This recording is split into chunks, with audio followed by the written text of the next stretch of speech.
Hello everybody, this is Fernando for the latest Urban Legends video. Once again, I'm mixing some urban legends here from the website urbanlegendsonline.com. In this case, I'm going to be doing two of them because both of these are a little bit lengthier than some of the past ones, but there's still some pretty good information associated with them, and one of them I've already covered in the past. This was one that I did a video for almost in the early stages of my YouTube channel. So once again, it's from the urbanlegendsonline.com website. The first one is called The Tale of the Hookerman, and then the last one is called The Bunny Man. So those of you that have followed my channel for a while, you know about the Bunny Man video.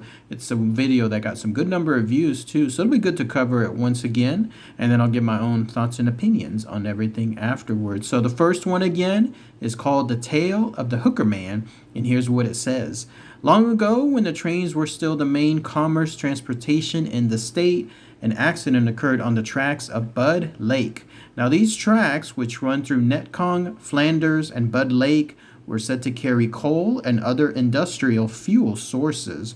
One night, while repairing a railroad track, one man had the extreme misfortune of getting his arm, shirt, and skin and all stuck on the tracks. In this hand, he held a lantern that was helping to light his way. And although the trains were not supposed to be running at this time of night, one did, and the conductor of this very train did not see the trapped man struggling by the side of the roads, nor did the conductor see the faint glow of his lantern. Within a matter of minutes, but what surely seemed like hours for that trapped man, the train had passed and made its way towards the next town, but with this train went the man's hand and the lantern. He died that evening from blood loss and shock, his body found later the next day by town locals, but to the dismay of everyone, his hand and his lantern were missing. Some say that it was swept up with the force of the train. Others say an animal took it as dinner.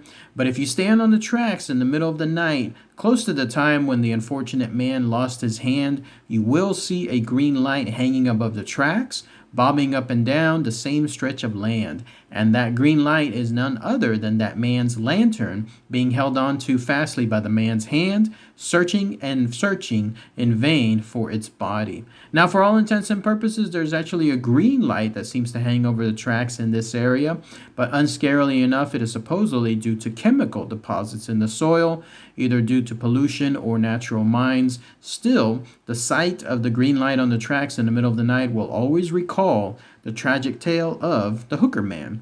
Then that's it. That's everything associated with this urban legend. So let's talk about that here. So I have talked about some cases, even a more recent one, obviously, variations of this urban legend, like either someone lost their head, or in this case, someone lost their arm and then part of their skin, I guess, and then the rest of it was a person just outright disappearing. And in other cases, some railroad tracks involve faint ghostly lights as well. So I have mentioned some of it. I think this is the first time, though, that I'm talking about the Hookerman. I don't know why he's called the Hookerman on that. Somebody let me know in the comments. Is that what people that were repairing railroad tracks, is that essentially what they were called? Let me know. But it occurs there again on the tracks of Bud Lake. So if you know that area on a local level, this is going to be your chance to be able to go there and test it out. So if the story is true, then this poor guy was basically just repairing things on that track, but too little too late, his hand got stuck, and more importantly, his skin, like in other words, his shirt and the skin, to that track, and he couldn't escape. I imagine if it was just his shirt, it would have been no issues, but part of his skin apparently got stuck, and then lo and behold, there was an actual train coming, and within short minutes, that was it. It had run him over, taken his hand, taken that lantern as well that was lighting his way, presumably with a greenish light, and then he had died from blood loss afterward. Unlike some of the other past tales, though, that I've talked about, his body was found, like it was actually there.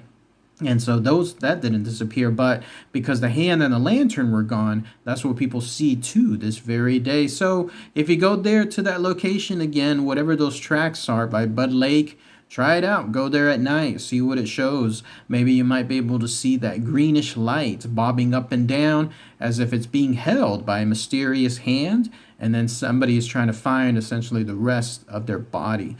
Pretty interesting stuff. Now, the next one is called The Bunny Man Bridge. So here's what it says.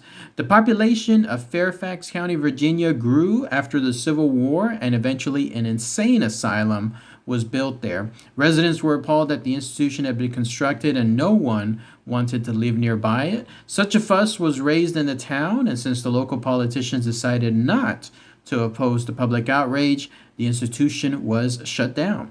The administration transferred the patients to other facilities, and in 1904 that process was completed. But during the transfer, some of those patients escaped and hid in the surrounding woods and forests. These individuals were mentally lost, delusional, and dangerous.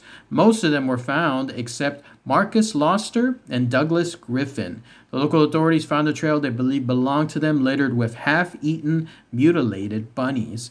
The trail led deep into the woods to a tunnel bridge crossing a wide creek. They found Marcus there hanging from the tunnel entrance. There was a note attached to his foot that said, "You'll never find me no matter how hard you try," signed the Bunny Man. And so that tunnel has been called the Bunny Man Bridge ever since then. The legend says that if you walk all the way down the tunnel at around midnight, the Bunny Man will grab you and hang you from the entrance of the bridge. Strange deaths and phenomenon have been connected with the Bunny Man Bridge. There was a young man from Clifton, Virginia, who came upon the bridge while traveling. Later, he killed his parents and dragged their bodies into the woods to hang them from the bridge before he killed himself. In 1943, 3 teenagers, 2 men and a young woman, were at the Bunny Man Bridge for Halloween night.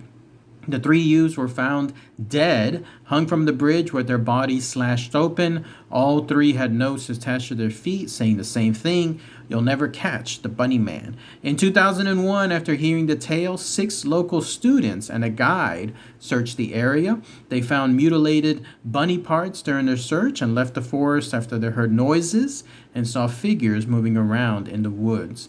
And then one last bit of info on the Bunny Man urban legend is this. It says, many people think of Springfield as a happy DC suburb. What many people don't know is that Lorton has a dark secret. The Bunny Man is a man dressed in a white bunny suit who carries a hatchet. In most of Virginia, he is known as a person who just scares kids, but in DC, he is a well-known murderer. The legend says that after many exploits of attempted murder and acts of vandalism, he was pursued by police all the way to the infamous Bunny Man Bridge, where he was hit by a train when cornered by the authorities. Some say he is a psycho that escaped when the mental asylum near Lorton was demolished. His 10 companions were found with their heads severed and fresh carrots stuffed in their mouths. Then that's it. That's everything that the urban legend says on the Bunny Man Bridge. So let's talk about that here.